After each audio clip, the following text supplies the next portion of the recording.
Hello everybody, it's time for me to talk about FrightFest Digital Edition 2020.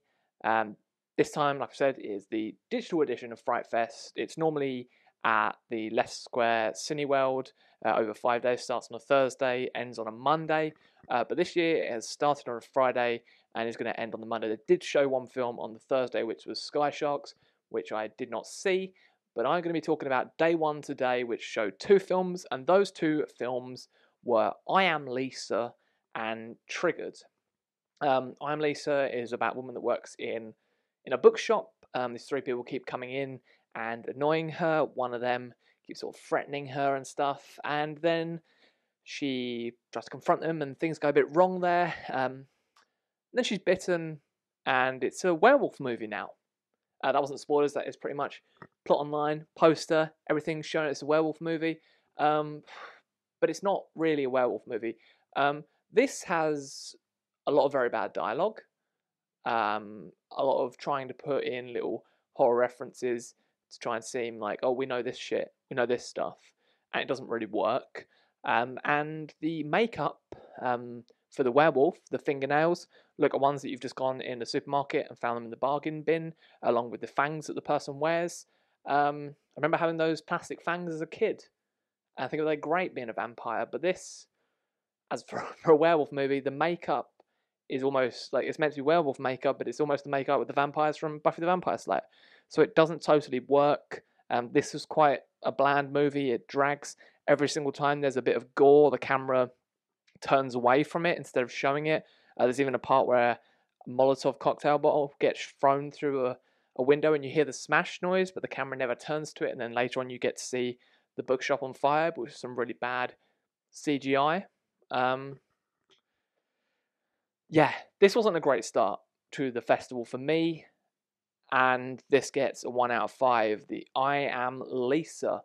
It had some alright ideas, but it just didn't work. And there is a hilarious scene where someone's meant to be at a concert, and you can hear the band, but there's only one guy dancing in the audience, and they've filled out that place, but there's just one guy going, and the rest is just people there, and I swear there's a child in that audience as well, and it looks very, very weird. Then the second film was Triggered. Triggered has a very good idea, but it is one that we've seen many times before. It's pretty much Battle Royale. These 8 friends, I think it's 8 friends, go camping somewhere in these woods, and then they all wake up with suicide vests attached to them with timers on, and now they've got to start killing off each other, and every single time someone kills off someone, they get more time put on their thing.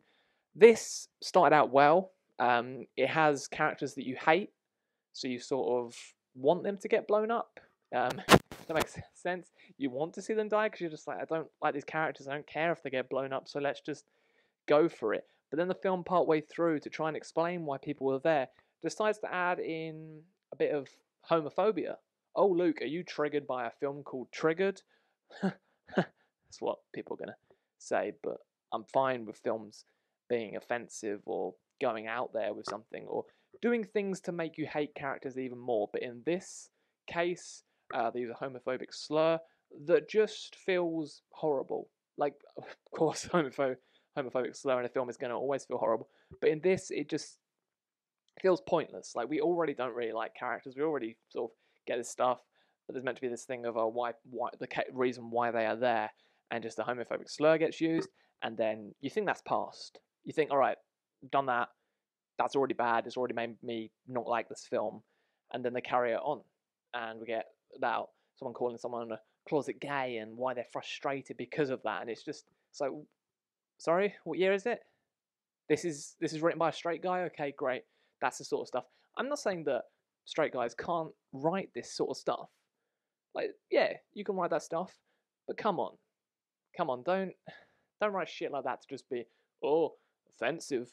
I'm edgy. I'm an edgy boy. Gonna write some edgy script bits. It just doesn't really work. It's once again another one that does loads of references to try and be like, oh, horror references, and a character that starts out talking very normally, and then to show that he's a villain, starts talking like this.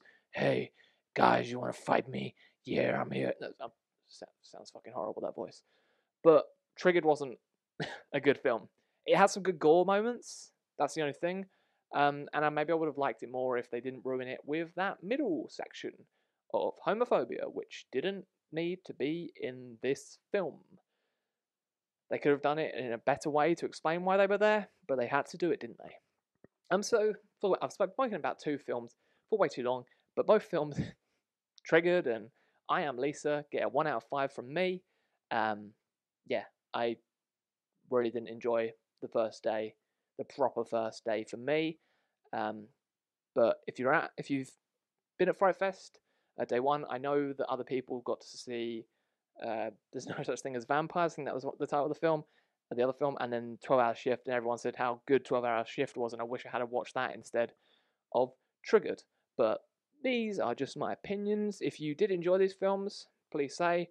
If you're at FrightFest Digital Edition, what are you looking forward to seeing? What have you enjoyed so far?